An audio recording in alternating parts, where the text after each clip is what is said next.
मध्य प्रदेश में मामा सरकार यानी बीजेपी की मुसीबतें कम होने का नाम नहीं ले रही। एमपी चुनाव से पहले लगातार पार्टी छोड़ते नेताओं ने एक तरफ जहां भाजपा की सांसों को 100 गुना तेज किया हुआ है, तो वहीं दूसरी तरफ पार्टी के कद्दावर नेताओं का भी शिवराज सरकार पर भयंकर गुस्सा फूट रहा है। जहां अक्सर प्रदेश के सीएम शिवराज पर तीखे बोल बोलने वाली पूर्व सीएम रही उमा भारती ने भी एक बार फिर अपनी ही पार्टी बीजेपी के खिलाफ मोर्चा खोल दिया है। यानी भाजपा के लिए मध्य प्रदेश में कुछ भी सही नहीं चल रहा। तो क्या है वो मुख्य वजह जिसके चलते सरेआम उमा भारती बीजेपी को धमकी दे रही हैं कि अब बुलाओगे तो भी नहीं आऊंगी। चलिए आपको इस सब के बारे में डिटेल से बताते हैं। नमस्ते, मेरा नाम सुमित है और आप देश नीति देख रहे हैं।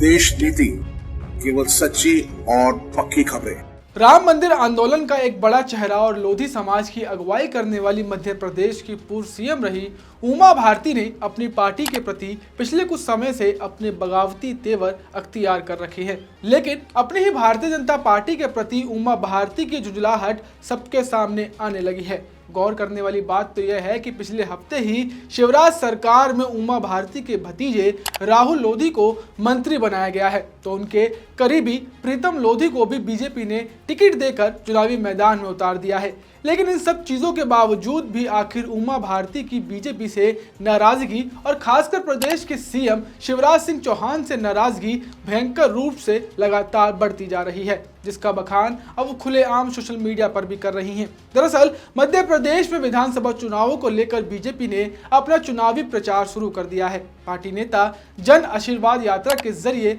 जनता के बीच अपनी पैठ जमाने में जुट चुके हैं। पार्टी अध्यक्ष जेपी नड्डा द्वारा इस यात्रा का शुभारंभ भी किया जा चुका है।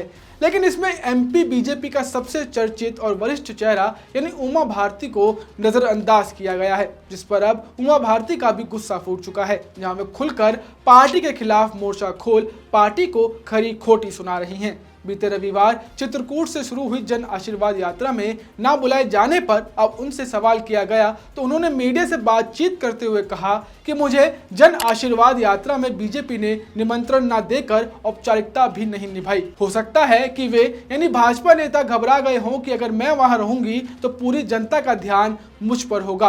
उमा ने आगे कहा कि अगर ज्योतिरादित्य सिंधिया ने 2020 में सरकार बनवाने में मदद की थी तो मैंने भी 2003 में बड़ी बहुमत वाली सरकार बनाने में मदद की थी।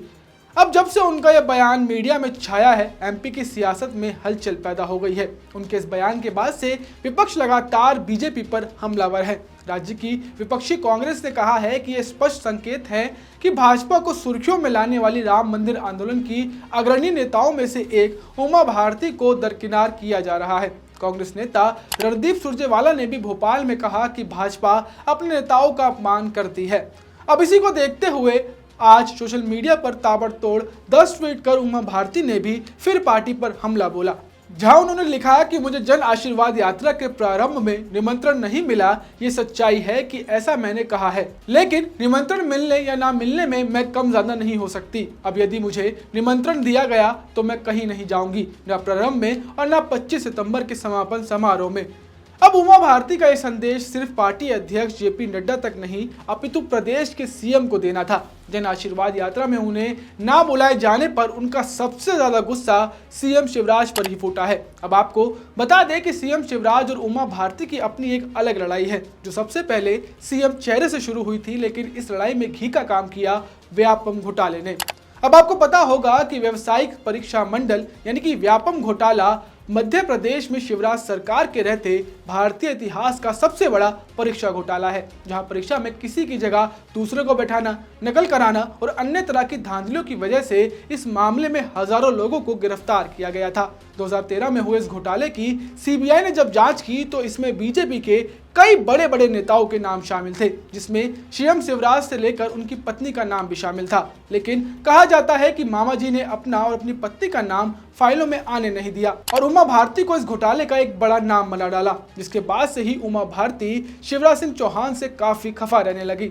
लेकिन अब खुद बीजेपी भी उन्हें चुनाव से पहले साइड लाइन करती दिखाई दे रही है। याद रहे कि ये वही उमा भारती हैं जिन्होंने राम मंदिर बनवाने के पक्ष में कई सालों तक संघर्ष किया। मध्य प्रदेश की सियासत में उमा भारती का अपना सियासी कद है। वह राम मंदिर आंदोलन का चेहरा रही हैं और 2003 में उमा भारती ने ही 3/4 बहुमत से मध्य प्रदेश में दिग्विजय सिंह के नेतृत्व वाली कांग्रेस पार्टी को सत्ता से बेदखल कर दिया था। लेकिन आज कैसे पार्टी चुनाव से पहले उन्हें साइडलाइन कर रही है, उन्हें नजरअंदाज कर रही है, जो कहीं ना कहीं उन्हीं के लिए आगामी चुनाव में गले की फांस बन सकता है। बहरहाल आप इस खबर पर क्या राय रखते हैं? क्या उमा भारती के बागी तेवर बीजेपी को एमपी में ले डूबेंगे? कमेंट कर हमें जरूर बताएं। साथ ही एमपी चुनाव से जुड़ी सारी अपडेट्स के लिए देश नीति को सब्सक्राइब करना ना भूलें। साथ ही अगर आप हमें फेसबुक पर देख रहे हैं तो इस वीडियो को जितना हो सके लाइक और शेयर कीजिए। मिलते हैं आपसे अगली वीडियो में, तब तक के लिए नमस्कार।